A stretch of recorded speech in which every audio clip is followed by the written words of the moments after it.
जय जगन्नाथ ओडिशावासी प्रणति एनालिसिस को आपको स्वागत। शिक्षार मंदिर आज नष्ट हो जाइए। गुरु शिष्यर संपर्क आउ ठीक नहीं, जोटा गोटे पवित्र संपर्क सेटा आउ ठीक नहीं। सौम्यश्री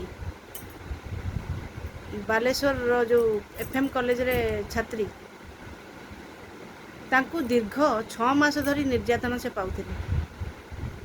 ट्वीट करथिले, समस्त शिक्षा मंत्री के करथिले, राज्य शिक्षा मंत्री के करथिले, किंतु केही तांको गुहारी सुन नथिले।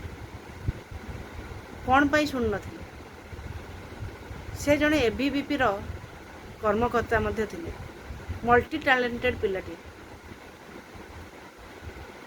सबुथरे तांकर रुचि थिला, किंतु तांको उद्देश्यमूलक भावे कष्ट दे जो निर्यातना दे तांको हैरान करा जाउथिला। शेषरे से निज देहरे पेट्रोल ढारिकी मरीगले।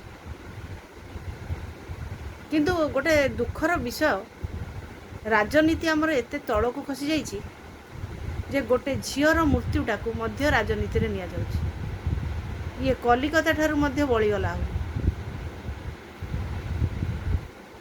15-20 जन जदि छात्र थिले, छात्र छात्री थिले एबीवीपी रो, बाकी आउ सब 200 जन, 200 रु 300 जन पिला जो थिले से माने अन्य पार्टी रो थिले।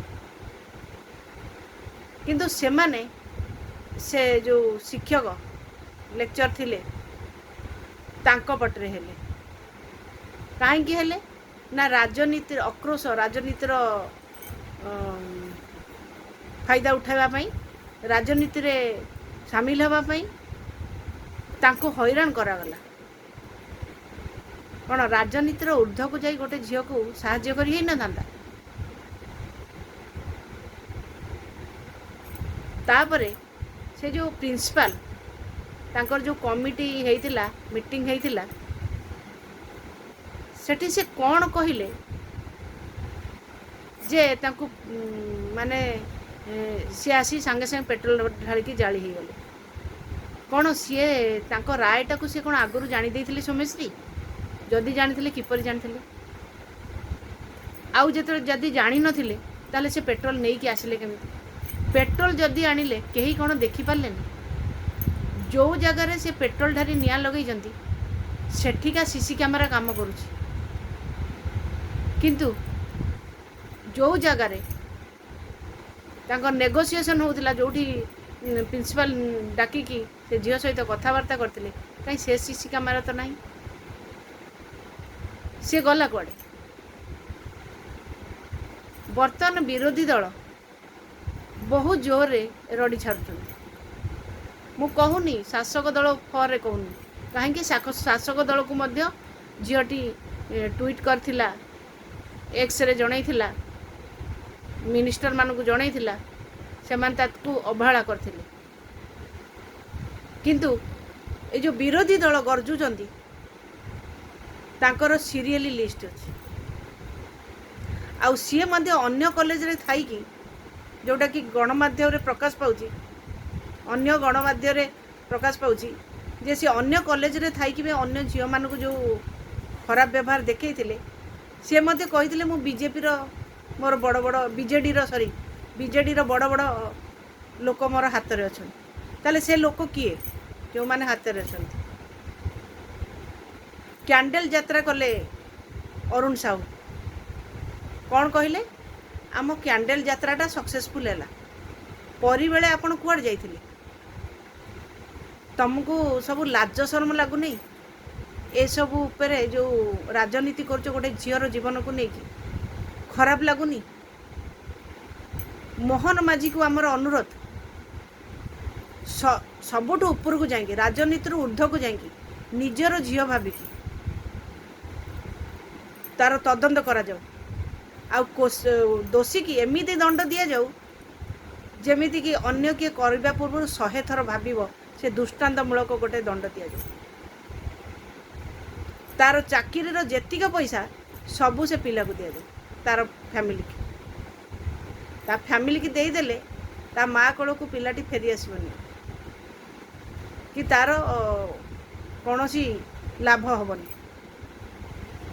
ତାର କ୍ଷତି ହେଇଯାଇଛି। ଆଉ ସମସ୍ତ ଗାର୍ଡ଼ିଆନ୍ ବାପା ମା ମାନଙ୍କୁ ମୋର ଅନୁରୋଧ, ଯେମିତି ସେ ଝିଅଟି କହିଲା ଯେ ମୋତେ ପଡ଼ିଆରେ ସିଏ କହିଥିଲେ ଯେଉଁଠି ବି ଯିଏ ଖରାପ ଇଙ୍ଗିତ କରିବାକୁ ଚେଷ୍ଟା କରିବ ସିଏ କେବେ ପ୍ରମାଣ ରଖିବନି। ତେଣୁ ସେ ଏମିତି ସୁନସାନ ଜାଗାରେ ଯେଉଁଠି କେହି ନଥିବେ ସେମିତି କହିବ। ତେଣୁ ଏ ଜାଗାରେ ପ୍ରମାଣ ଦେଇ ହେବନି, କୌଣସି ମୋତେ ଏ ଜାଗାରେ ପ୍ରମାଣ ଦେଇ ହେବନି। ତେଣୁ ପ୍ରତ୍ୟେକ ସିଏ କହିଲା ମୋ ବାପା ମା କାଳେ ବିଶ୍ୱାସ କରିବେନି। ତେଣୁ ପ୍ରତ୍ୟେକ ବାପା ମାଙ୍କୁ ମୋର ଅନୁରୋଧ, ପିଲାର କଥାକୁ ଆଗ ବୁଝନ୍ତୁ, ପିଲା କ'ଣ କହୁଛି ଜାଣିବାକୁ ଚାହାନ୍ତୁ। ନହେଲେ ଦିନ ଆସିବ ସୌମ୍ୟଶ୍ରୀ ଭଳି କେତେ ଝିଅଙ୍କ ଜୀବନ ନଷ୍ଟ ହୋଇଯିବ।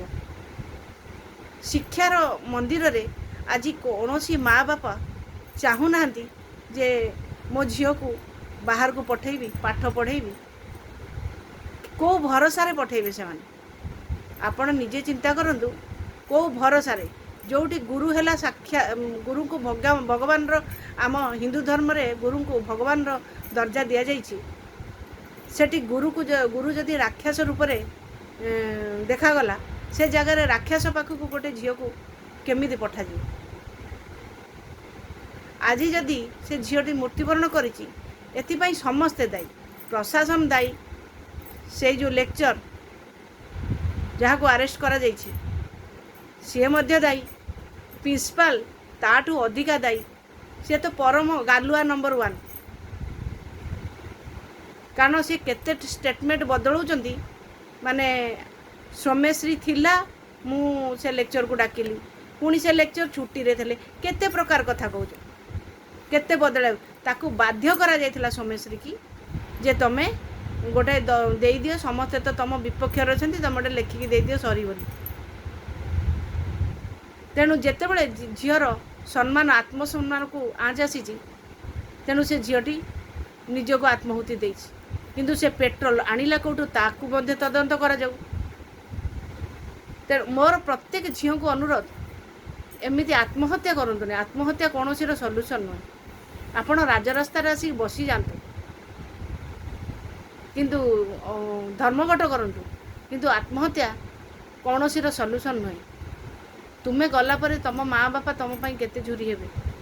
କେବେ ଭାବିଛ? ତୁମେ ଆଜି ତୁମକୁ ବଡ଼ କରାହେଇଛି, ତୁମ ମା ବାପା କେତେ କଷ୍ଟ କରି ବଡ଼ କରିଛନ୍ତି। ସାମାନ୍ୟ ରାକ୍ଷସକୁ ଇଏ ପାଇଁ ତୁମେ ନ ପଢ଼ିଥାନ୍ତ, ଛାଡ଼ି ଦେଇଥାନ୍ତ ସେ କଲେଜ, ଅଲଗା କଲେଜକୁ ଯାଇଥାନ୍ତ ଯଦି କେହି ନ ଶୁଣିଲେ।